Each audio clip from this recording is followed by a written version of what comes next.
A conclusão da turma foi, por 5-0, votaram pela condenação. Então, não houve divergência na condenação. E o que pressupõe o cabimento dos embargos infringentes é a não unanimidade na condenação.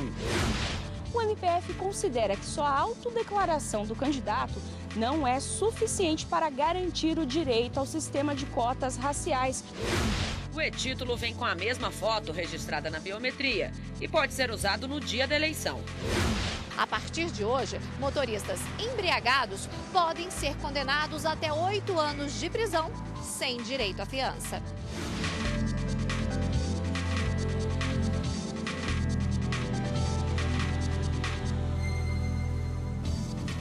Olá, boa noite. O Supremo Tribunal Federal começa a julgar recurso que pretende rever condenação do deputado federal Paulo Maluf. A defesa do deputado federal afastado Paulo Maluf apresentou 2 pedidos. Um para que o Supremo Tribunal Federal julgue recursos contra a condenação dele e o outro para manter a prisão domiciliar de Maluf, que passa por problemas de saúde. Segundo o laudo médico, o deputado está com câncer que evoluiu para metástase. Nos 2 casos, a Procuradoria-Geral da República se manifestou contrária às alegações dos advogados do parlamentar.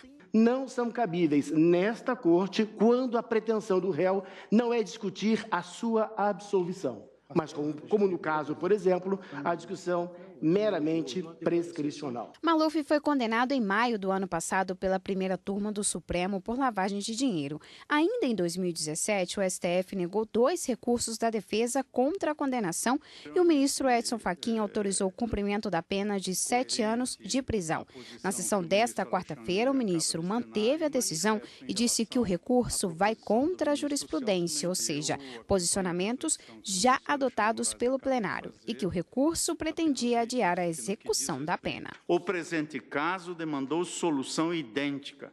A manifesta inadmissibilidade dos embargos opostos na esteira da jurisprudência que considero prevalente até este momento, ao menos nesta Corte, revelou este caráter de inadmissibilidade dos embargos infringentes e, com todas as vênias, portanto, de protelação, razão pela qual não impediu o imediato cumprimento da decisão condenatória. A repórter Carla Lucena acompanhou a sessão plenária e tem mais informações. Oi, Carla, boa noite. Olá, William. Boa noite para você, boa noite a todos. E depois do voto do relator, ministro Edson Fachin, votou o ministro Dias Toffoli. Ele seria o 6º a votar, mas como ele apresentou um voto vista no plenário virtual, ele pôde se manifestar primeiro. Sobre a possibilidade da defesa apresentar os chamados embargos infringentes, o ministro Dias Toffoli divergiu do relator. Ele disse que em um momento do julgamento da ação penal de Maluf na primeira turma, houve um voto divergente e, por isso, a defesa poderia sim apresentar este tipo de recurso. Também tiveram esse entendimento os ministros Alexandre de Moraes e Ricardo Lewandowski. Vamos ver então um trecho do voto desses ministros. Eu sou pela ampla admissibilidade deste recurso. Logo, tomando por base os fundamentos de meu voto e esse raciocínio argumentativo, tenho como admissíveis os embargos infringentes na espécie. Se acaso prevalecer um posicionamento, no caso concreto, de cabimento dos infringentes e do seu processamento, há que se dar a concessão de liberdade plena ao agravante com a expedição de alvará de soltura, já que não se aventou no curso do processo até o momento nenhum elemento de cautelaridade para amparar uma prisão preventiva na forma do 312 do Código de Processo Penal. Não houve um voto favorável ao réu, mesmo que na prescrição. O nosso método de votação e a ausência de um dispositivo específico faz com que seja analisado como uma preliminar. Mas, na verdade, é uma preliminar já de mérito, não é uma preliminar ao mérito, é uma preliminar de mérito. Em matéria de interpretação de direitos individuais, deve-se adotar uma perspectiva de ampliação e não de restrição. Então, é o momento, senhor presidente, e em se tratando de direitos fundamentais, nós temos que interpretar essa questão, que ora examinada pelo Pleno, ao meu ver, com a maior amplitude possível, com a maior generosidade possível. Já o ministro Luiz Roberto Barroso seguiu o relator Edson Fachin. Ele disse que, apesar de ter havido um voto divergente em um momento que eles julgavam uma chamada preliminar na ação penal de Maluf, a condenação do deputado federal afastado foi por unanimidade e, por isso, essa decisão não poderia ser contestada. Seguiram também o relator os ministros Rosa Weber e Luiz Fux. Vamos ver. Enquanto não mudarmos o regimento, o que talvez seja uma boa ideia, cabem embargos infringentes de decisão da turma. Para o cabimento, o requisito número 1 é que os votos minoritários sejam de absolvição em sentido próprio, e o requisito de número 2 é que haja votos, que haja dois votos divergentes para que possam ser cabíveis. Também invoco, como o eminente relator o fez, o princípio da taxatividade recursal, sob pena, inclusive, e renovo o meu pedido de vênia aos que entendem de forma diversa, de indevido alargamento do campo de abrangência do artigo 333 do Regimento Interno, que é a fonte normativa dos embargos infringentes nesta Casa. A conclusão da turma foi, por 5-0, votaram pela condenação. Então, não houve divergência na condenação. E o que pressupõe o cabimento dos embargos infringentes é a não unanimidade na condenação. Votos pela absolução também, o que não houve no caso concreto.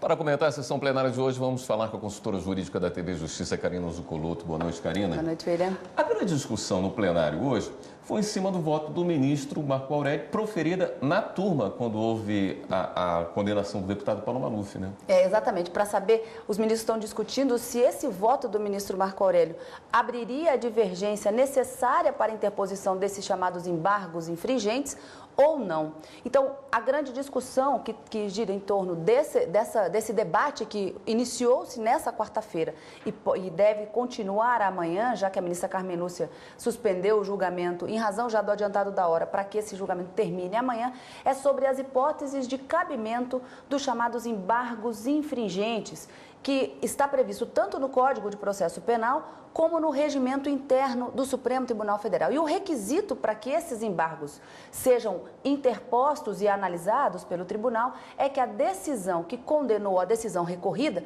tenha sido, e tenha condenado, aqui no caso Maluf, tenha sido por maioria de votos, ou seja, uma decisão que não seja unânime.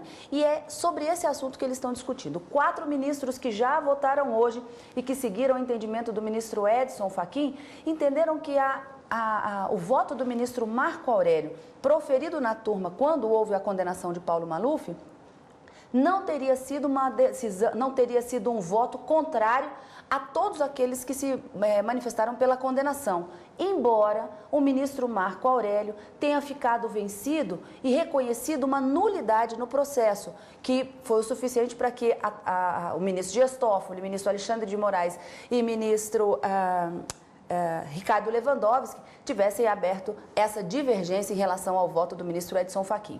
Para essa maioria que já se formou, não. Os 4 ministros que votaram hoje, na linha do ministro Edson Fachin, o voto do ministro Marco Aurélio, invocando essa nulidade e ficando vencido, não seria suficiente para abrir a divergência necessária como requisito de admissibilidade, de possibilidade de ingresso com esses embargos de divergência. Então, para esses 4 que já votaram hoje, os embargos de divergência não poderiam ser conhecidos em razão dessa ausência de maioria.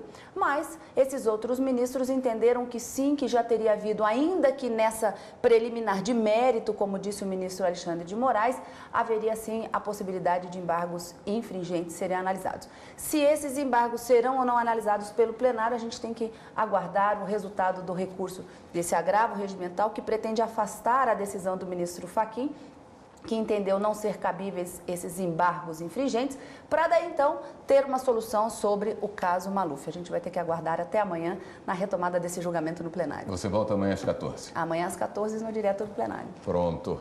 Tribunal Regional Federal da 4ª Região em Porto Alegre nega recurso do ex-presidente Luiz Inácio Lula da Silva no caso do triplex do Guarujá. A decisão do TRF da 4ª Região em Porto Alegre foi por unanimidade. Os desembargadores da 8ª turma mantiveram a condenação do ex-presidente Luiz Inácio Lula da Silva de 12 anos e 1 mês de prisão, no caso do triplex do Guarujá, em São Paulo. Lula está preso desde o dia 7 de abril na Superintendência da Polícia Federal em Curitiba. A defesa do ex-presidente ainda pode recorrer contra a condenação por corrupção passiva e lavagem de dinheiro ao Superior Tribunal de Justiça e ao Supremo Tribunal Federal. A 8ª turma do TRF4 também negou outros 2 recursos propostos pela defesa do ex-presidente Lula. Eram embargos de declaração referentes a decisões tomadas no processo que apura a propriedade de um apartamento e um terreno do Instituto Lula em São Bernardo do Campo, em São Paulo.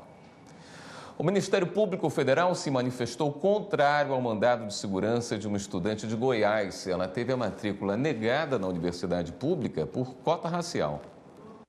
A Comissão de Verificação da Universidade Federal de Goiás negou matrícula da estudante no curso de odontologia pela cota racial, já que, segundo a avaliação feita, ela não é parda, como se autodeclarou. Após entrevistá-la e verificar fotografias dela e de sua família, a instituição considerou a moça como sendo uma pessoa morena. Para o Ministério Público Federal em Goiás, deve prevalecer a conclusão da comissão. O MPF considera que só a autodeclaração do candidato não é suficiente para garantir o direito ao sistema de cotas raciais. O enquadramento também deve ser feito por análise visual para evitar fraudes que prejudiquem essa política nas universidades públicas. E você vai ver ainda nesta edição do Jornal da Justiça, STJ mantém bloqueio de R$1 bilhão em bens da Michelin. Uma das principais fabricantes de pneus do mundo, a Michelin foi citada em denúncia do Ministério Público do Rio de Janeiro em ação civil pública por ato de improbidade administrativa.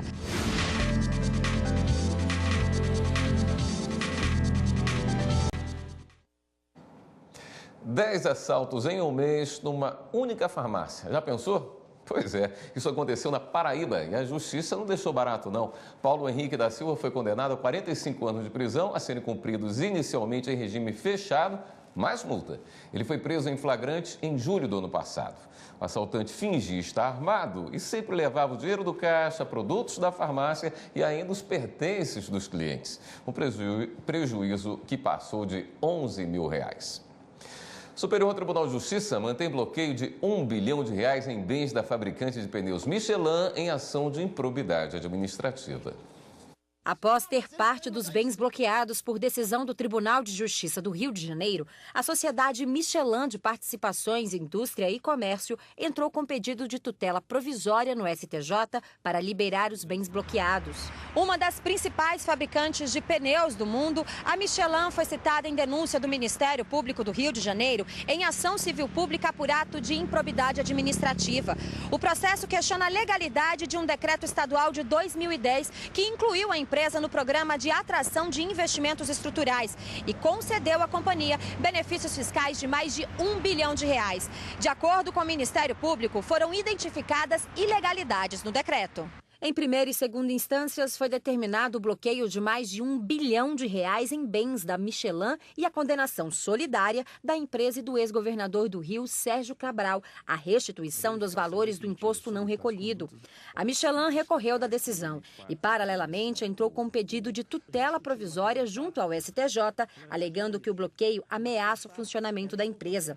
O ministro Benedito Gonçalves negou a tutela provisória. De acordo com o ministro, a jurisprudência do STJ não admite recurso especial contra acórdão de medida liminar, por esta ser uma decisão precária.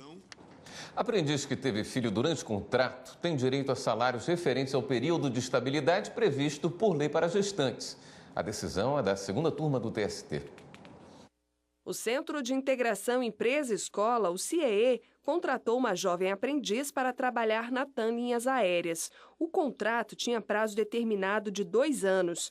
Um mês antes de encerrar o acordo, a aprendiz teve um filho. Ela recorreu à Justiça do Trabalho para ter direito à estabilidade provisória garantida por lei às grávidas. De acordo com o ato das disposições constitucionais transitórias, artigo 10, a empregada gestante não pode ser dispensada desde a confirmação da gravidez até 5 meses após o parto. O Tribunal Regional do Trabalho da 2ª Região em São Paulo, no entanto, observou que o contrato de aprendizagem tinha prazo pré-estabelecido para terminar. Portanto, a aprendiz não teria direito à estabilidade provisória. A trabalhadora recorreu da decisão e o processo chegou ao Tribunal Superior do Trabalho. Por unanimidade, os ministros da 2ª turma votaram a favor do pedido da trabalhadora. A relatora, ministra Maria Helena Malman, frisou que a decisão do TRT foi contrária ao que diz a súmula 244 do TST. A súmula garante o direito à estabilidade provisória à gestante, mesmo na hipótese de admissão mediante contrato por tempo determinado. Com a decisão, a trabalhadora vai receber, além dos salários pelo período de estabilidade, o 13º salário, férias e o FGTS proporcionalmente ao período em que foi excluída do direito. Mais de 1.200.000 pessoas já emitiram o título de eleitor pelo aplicativo e-Título. A ferramenta foi lançada inicialmente pelo TRE do Acre e adotada pelo Tribunal Superior Eleitoral em dezembro do ano passado. O e-Título substitui o papel e é muito fácil de usar. Basta baixar o e-Título na Play Store ou App Store. Na página inicial, o eleitor vai precisar informar o nome completo, a data de nascimento, o número de inscrição do título de eleitor, o nome da mãe e o nome do pai. Pronto, já pode ser usado uma versão eletrônica do título de eleitor com os mesmos dados do documento impresso. O cidadão pode consultar se está em dia com a Justiça Eleitoral, se fez o recadastramento biométrico e ainda consultar o local de votação. A iniciativa do Tribunal Regional Eleitoral do Acre logo foi adotada pelo Tribunal Superior Eleitoral e hoje está disponível em todo o país. Reduz custos e preserva o meio ambiente, sem comprometer o sigilo das informações do eleitor. Os dados estão protegidos por um QR Code gerado ao acessar a segunda via eletrônica do documento. Tendo o sinal de internet e podendo baixar o aplicativo gratuitamente por conta do TSE, não é verdade? Já vai favorecer a sua vida e a sua acessibilidade aos seus dados eleitorais e poderá, inclusive, se dirigir à urna eleitoral. O e-Título vem com a mesma foto registrada na biometria e pode ser usado no dia da eleição. Caso o eleitor não tenha a biometria, é necessário apresentar documento com foto. Para obter o e-Título hoje, nesse momento, basta que ele seja eleitor cadastrado na Justiça Eleitoral. Em dezembro do ano passado, 5 dias após o lançamento do aplicativo, 66 mil pessoas já tinham emitido o e-Título. Hoje, 5 meses depois, esse total chega a 1.220.000 eleitores com o documento digital em mãos. E você vai ver ainda nesta edição do Jornal da Justiça, lei seca fica ainda mais severa. A partir de hoje, motoristas embriagados podem ser condenados até 8 anos de prisão, sem direito à fiança.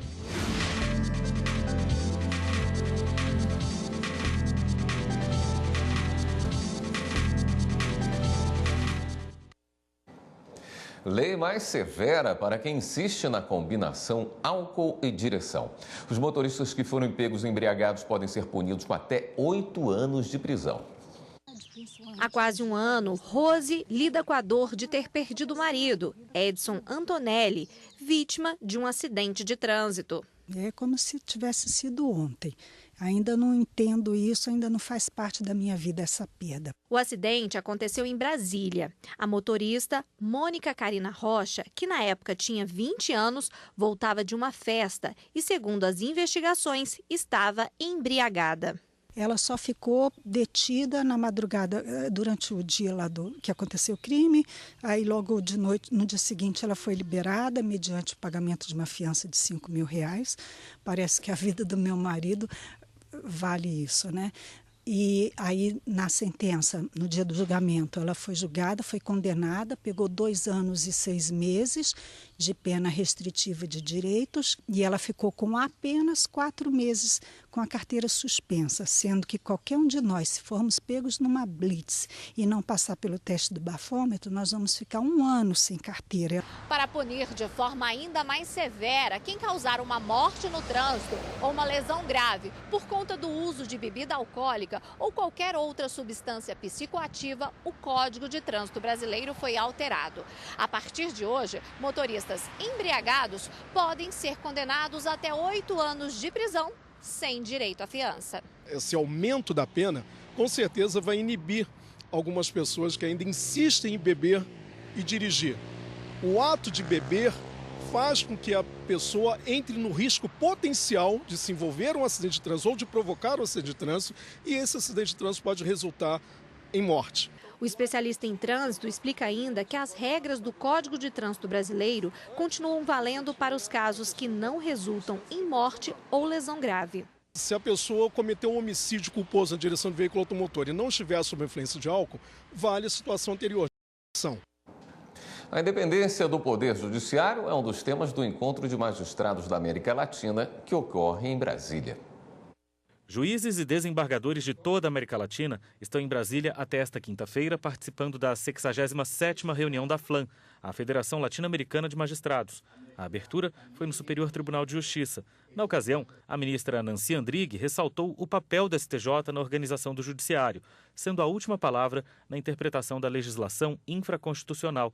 Os magistrados também visitaram o núcleo de rádio e televisão da STJ. Além dos latino-americanos, o encontro tem a presença de observadores da maior associação de juízes do mundo, a União Internacional de Magistrados. O presidente ficou impressionado com a grandeza do STJ. A impressão, especialmente para um francês como eu, com a grandeza deste local, nós sentimos que este é um país que dá à justiça os meios para funcionar. Entre participantes, convidados e delegados, a Assembleia reúne pelo menos 100 magistrados da América Latina. Uma oportunidade de encontro para debater temas que são bastante comuns na região, como combate à corrupção, meio ambiente e violência doméstica. O juiz, muitas vezes, se sente só, não é? Isolado no seu trabalho, e é importante contar com o apoio dos seus pares, que muitas vezes têm problemas comuns. A Assembleia acontece em um hotel na região central de Brasília. Além desses temas, o mais comum nos debates e principal preocupação dos magistrados é o da independência do Poder Judiciário. Eu vejo que as apurações, por exemplo, a respeito de atos lesivos a patrimônio público, apurações a respeito de violências criminais que se passam nas nossas sociedades, hoje em dia encontram realmente respostas do Poder Judiciário. Esta é uma batalha que não terminará nunca. Esta é uma batalha que nunca vai acabar porque na história da humanidade sempre existe o afã de controlar a justiça. Mas a essência de fundo, o cenário da independência judicial, que é uma questão específica, é a separação dos poderes e o funcionamento de um Estado democrático. Mas a separação perfeita de poderes não existe em nenhum lugar. E é uma batalha em curso que tem que ser em todas as áreas do mundo. O livro Reflexões sobre a Justiça e Educação foi lançado no início da noite de hoje na Biblioteca do Supremo Tribunal Federal. A obra discute o papel da justiça na garantia de uma educação pública de qualidade. O livro Reflexões sobre a Justiça e Educação é da organização social Todos pela Educação, um movimento da sociedade brasileira que pretende melhorar o país pela qualidade da educação básica. A gente tem um desafio enorme no Brasil, que é o de garantir educação de qualidade. Não é simplesmente acesso à matrícula, à escola. Porque a gente precisa garantir que as crianças que estão na escola aprendam. Esse é um direito fundamental dessas crianças todas para que elas tenham uma vida melhor, mas que o Brasil inteiro tenha uma vida melhor, porque o Brasil inteiro seja melhor em diversas áreas, em diversas dimensões. O prefácio foi escrito pelo vice-presidente do STF, ministro Dias Toffoli, que destacou a importância de levar a educação a todos os brasileiros. Esse livro aqui mostra o importante papel do Poder Judiciário, do Ministério Público, dos operadores do direito em garantir esse acesso universal, garantir a universalização da educação e estes temas com um diálogo multidisciplinar, com a sociedade civil também participando. É muito importante que no Brasil a sociedade civil tome posições, que a sociedade civil cobre o Estado, que a sociedade civil cobre a implementação de políticas públicas. Hora de dar um giro na rede e conferir as últimas notícias.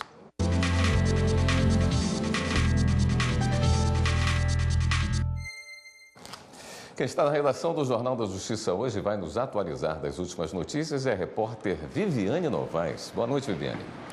Boa noite, William. Boa noite a todos. Olha, o Partido Comunista do Brasil entrou com uma ação direta de constitucionalidade no Supremo Tribunal Federal. O assunto: impedir a prisão de condenados antes que sejam julgados até a última instância da Justiça. O partido também pede que as decisões judiciais que já determinaram a prisão depois da condenação em segunda instância se tornem sem efeito. E o Tribunal Regional Federal da 4ª Região, em Porto Alegre, negou o pedido da defesa de Eduardo Cunha para afastar o juiz Sérgio Moro do processo na Lava Jato. Esse pedido já tinha sido negado na primeira instância da Justiça. Eduardo Cunha cumpre pena de 14 anos e meio de prisão por corrupção e evasão de divisas. A plataforma digital para adesão ao acordo dos planos econômicos será lançada na segunda quinzena de maio. A informação foi divulgada hoje pela Advocacia Geral da União.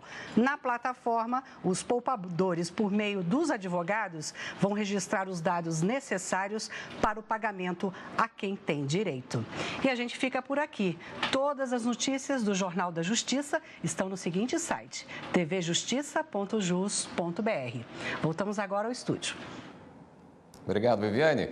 O Jornal da Justiça vai se encerrando também. Muito obrigado pela sua audiência e até amanhã.